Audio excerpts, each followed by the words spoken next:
starving, bombed, forgotten. This is Reham's uncut story of the genocide. It's unlike anything you've heard before. She speaks to us under unimaginable conditions, navigating limited internet and safety concerns just to make this interview possible. But her voice, raw, powerful, and deeply human, cuts through everything. Her story demands to be heard fully, honestly, and uncensored. This is Reham from Gaza. Thank you, Reham Ismail, for joining us under these difficult circumstances from Gaza. Can you just give us a background to what is happening in Gaza at this moment? Yeah. So thanks for having me, firstly. And we really appreciate this opportunity to help us reach our voices. Well, the situation here in Gaza that we have been suffering for more than a year and a half currently. The number of murders is rising every day, every hour, if I want to be precise. At least 20 civilians are killed every day while trying to get relief aid from what is called Gaza Humanitarian Foundation. So many go to the distribution points every day to feed their children and families, but instead of coming back home with milk, sugar, or any types of food, people are sent back in shrouds. Those are the lucky ones. Many never return. Their families keep waiting, not knowing if they're alive, injured, killed, or captured. We also have a very limited access to healthcare services. Many people die every day, not only because of bombing or being injured, but also because of the lack of food, water, and medicine. We ration our food and water consumption because if we tried to eat 3 main meals in a day to stay healthy, we would have nothing to eat after 2 days. So we have 1 meal a day, which doesn't contain any healthy ingredients like vegetables or meat. The same for water. So in order to have clean drinking water, we have to stand in very long lines to fill up a gallon or 2, which is enough for 1 day at most. And the next day we go through the same process again. That provided from the distribution center? They are not like distribution centers, but more like cars filled with water, and they come to specific places, maybe from charity institutions like UNRWA and so on. Okay, so is that every day? Do they come every day or no? Once a week? Sometimes we don't have maybe 3 times or 4 times a week. Is that supplied to the whole community there or for each family? Yes, it's for the whole community, but there is long lines to fill up a gallon or 2. So you might, when you reach your turn to fill your gallon, the water is empty. Yes. How has this affected your family? How is your family, dealing with this day-to-day life? How do you deal with this situation? Yes, my young nephews goes to these cars to fill up water for their families to drink, and most of the time they come home empty because there are as I said before, there are long lines. So the water is not enough for all of the people. Let me say also, my family and I, like everyone else here in Gaza, trying to do our best to hold on and not collapse. But the constant displacement caused us to turn us apart. So yes, my family and I, like everyone else here in Gaza, trying to do our best to not collapse.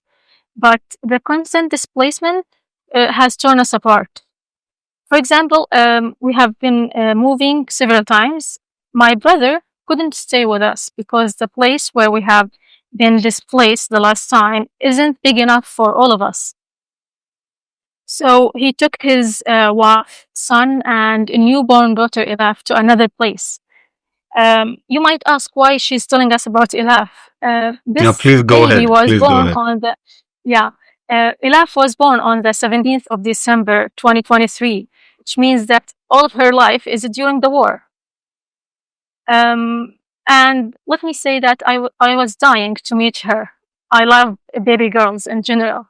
So Mhm. I was looking forward to meeting her, playing with her, giving her the headbands and the hair bows I bought for her. Mhm. But because of the constant displacement from place to another, I couldn't do any of that. I can't see her properly currently.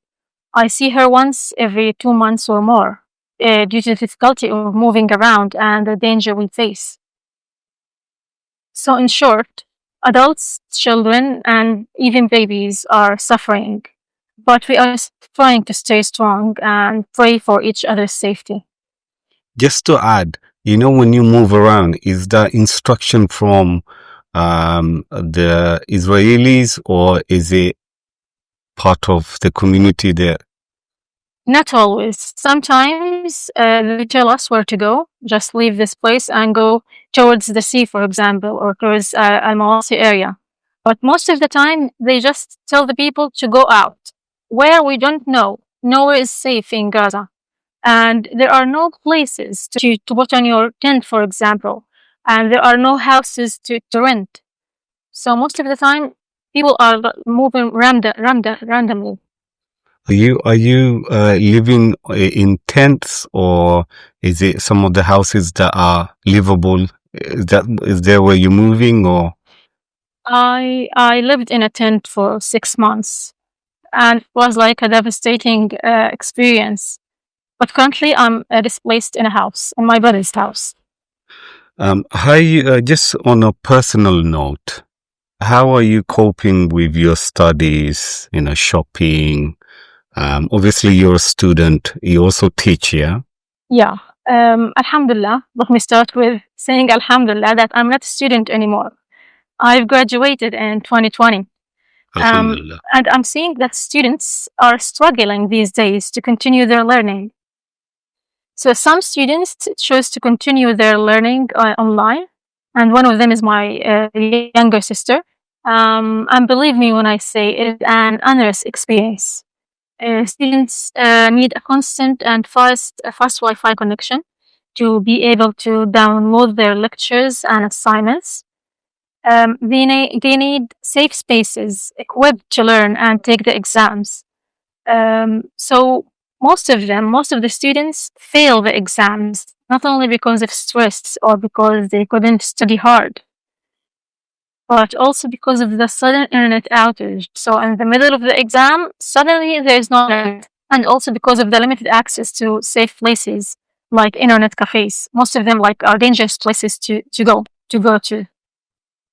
We said that the same for moving around.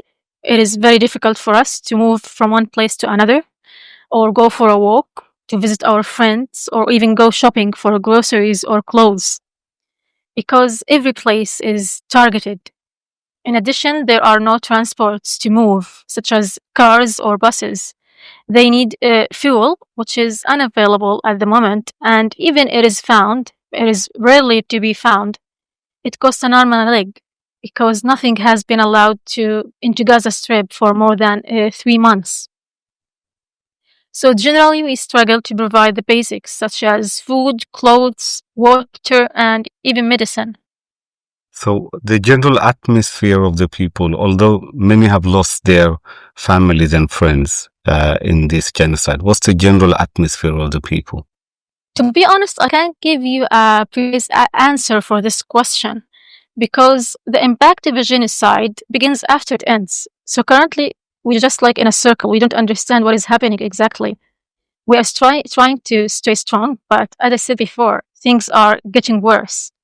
The destruction is increasing, the displacement is continuing, the bombing is nonstop. We are losing our loved ones every day. Hunger is consuming our bodies and the bodies of our children. So while walking in the street, you can see pain in people's eyes. We don't have time to grieve. We don't have the luxury of breaking down or crying. For example, a mother who lost 9 of her children can't just break down or cry. She must hold herself together for the sake of her 10th surviving child. as well as for the father whose 6 sons murdered in a car. He must stay strong now because his grandchildren are his responsibility. Going on to the war, how it's really sad. It's really heartbreaking to listen to what you've just said. So I'm not really sure which question to ask, but in terms of your personal changes, how has it personally affected you? Of course, everything has changed. Literally nothing is as it used to be. But everything happens in this life is for a reason. So, for example, for me, before the war, I had so many blessings that I didn't see. I would feel tired from waking up every day to go to work. I would get upset if I couldn't manage to eat my favorite food. I would go crazy if I didn't get access to internet or the off my and down for 5 minutes. But currently, as you can see, if we want to study, if we want to work, if we want to have our exams, we have to go to another places like internet cafes and so on. So I wish currently to go back to work, to my previous work. I wish I could see my friends whenever I want, and I could eat. I wish I could eat whatever I want, whenever I want. So did you used to go out and the most eat? important, yeah, before the war, 2 years ago. Okay. But currently, we can't go to restaurants. We can't go to cafes. They are dangerous. We can't see our friends because of the distance. There's like So do they no target transports. cafes and restaurants? Yes, wherever there are a bunch of people together, they target this place. So I might come here to have my exam and go back home in coffin. Nowhere is safe here. And in terms of aid, is aid coming in apart from the distribution centers? Humanitarian aid was halted in March after the Yeah. ceasefire was violated. People suffered from malnutrition and starvation spread in Gaza Strip. About 2 or 3 weeks ago, Israel allowed a new organization called the Gaza Humanitarian Foundation to distribute aid to starving people in Gaza. But frankly, as everyone sees, there's nothing humane about this method of distribution. What is being allowed to enter Gaza Strip through this foundation is so far below what is required. Many people die every day while trying to obtain these aids. So we can't. Sorry, I'm just going to interrupt if you don't mind. So we see on the Western news that when people are going to these distribution centers, they are shot at. Is that the reality? Why do they shoot at people who are just going there? They say that because they face a danger from these people, unarmed people go to take food, and the Israeli these are civilians, yeah. Yes, exactly. Civilians are going to take food for their families to feed their children. Maybe they have a rock or something to defend themselves from others, because when they go to these distribution points, it's like a bunch of people together. They try to defend themselves from being crushed under the legs. While the Israeli occupation tries to kill them. And I heard before that one of the Israeli occupation soldiers have just said that we are feeling fun killing those people. We're just standing on a hill, for example, and shooting people like if they are ducks. They have admitted that they were shooting civilians. Some of the IDF soldiers have admitted that they are shooting children and they are civilians. Feeling fun. They think this is a game for them when they kill people. In terms of medicine and medical facilities, how are you accessing these? Because we know that most of the hospitals are bombed or they're not functional. How are you Exactly. accessing the medical centers or hospitals? The healthcare system is in crisis as well. The remaining health facilities face a shortage of medical supplies, food, water, and fuel. Many patients lost their lives because of that, and the situation is still worsening. That means that even if the injured reach the hospital, this doesn't necessarily mean that they will receive the necessary treatment. Rather, many of them die or become in a worse condition due to the lack of medicine and the lack of medical equipment, the operating rooms, and even medicine to relieve their pain after the surgery or before the surgery. So Is we there have a any very limited access is to there any healthcare. medicine coming from Western countries or any No, country? after since 3 months, nothing has been allowed into Gaza Strip. No medicine, no food, no clothes, no trades for people to buy. And even if you want to go to the pharmacy to buy the medicine, which is very expensive, you can't find the medicine there. So you go to hospital, there is no medicine. You go to pharmacies, there is no medicine. So people are dying because of being farmed and also because of the lack of medicine. What do you expect from people in the Western countries? What can they do? General people. Well, for general people, firstly, I would like to say how happy I am seeing that many around the world started realizing the truth. Many people now understand our situation and show their concern about us and our innocent children. It is important for us that the world finally opened its eyes and saw what is actually happening. So I ask them not to let us down and to show their humanity, sympathy, and support by helping us make our voices heard, and not to forget about us, to keep posting about us, talking about our issues. And I expect the international humanitarian community to intensify their efforts and exert more pressure to implement an immediate and permanent ceasefire to stop the bloodshed of innocents and to put an end to our suffering. So, Yeah. in terms of the Western nations, there's a lot of demonstrations by public, general demonstrations. Some are, protesting against the government. What message would you like to give them? Well, I would like to show how grateful I am for them for showing their support and sympathy for us. Um, Even thinking about us is enough for us. Not because of they couldn't just send us aids, because if they couldn't stop the war for us, then we won't appreciate their efforts. No, even thinking about us is enough for us. Seeing that they saw the truth is enough for us. Um, Caring about our children and defending our rights is enough for us. So I would like to say thanks for all of them for their support and concern about us. What motivates you to continue with the struggle? Well, the answer is simple.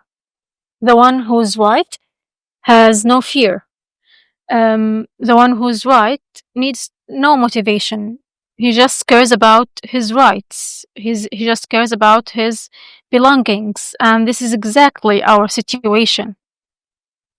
So, despite the starvation, the deprivation of our basic rights, and the practice of genocide against us for years, not only after the 2023 events, we still refuse and we will refuse to surrender or give up our homeland. We're just trying to reclaim what is basically ours, even if the cost is our lives.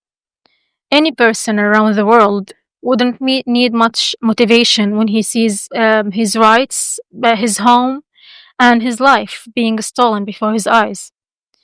He wouldn't stand idly by or surrender and give them up.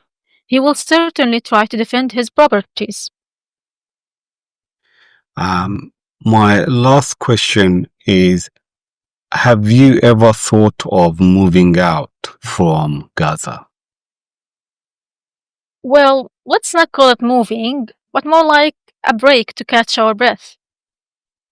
We have the right to live in a healthy environment and obtain our basic rights, such as education, work, living in peace, and obtaining health services. These are the rights that we have been deprived of in our country. Here in Gaza, it is no longer possible to live in after our universities, schools, and workplaces were destroyed.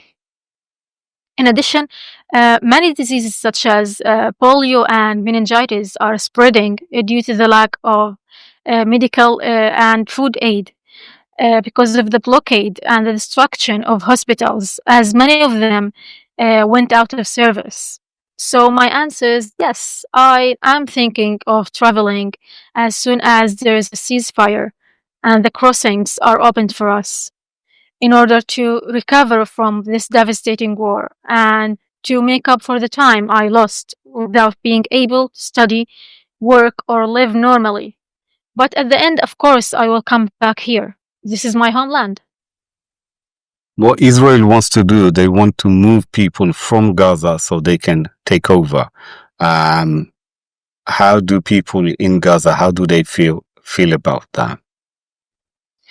All of us share the same concept about moving outside Gaza, just for a break, just to catch our breath. We don't want to leave our homeland forever and just give it to them on a golden plate, as they say. So no, we refuse to be forced to leave our country. Some might travel during the ceasefire, but at the end they will definitely come back here. Are the Israelis, are they targeting professionals, people who like professors, knowledgeable people? Are they specifically targeting these people? Yes, they don't want anyone who cares about education, who cares about improving this country, who cares about innocent people to live. So they target everyone who cares about our rights. Everyone is targeted here in Gaza. Brilliant. Thank you very much for giving us this insight into Gaza. I hope you stay safe, and maybe we can catch up in the future, and you can once the occupation is over, once it's liberated, we can catch up and discuss.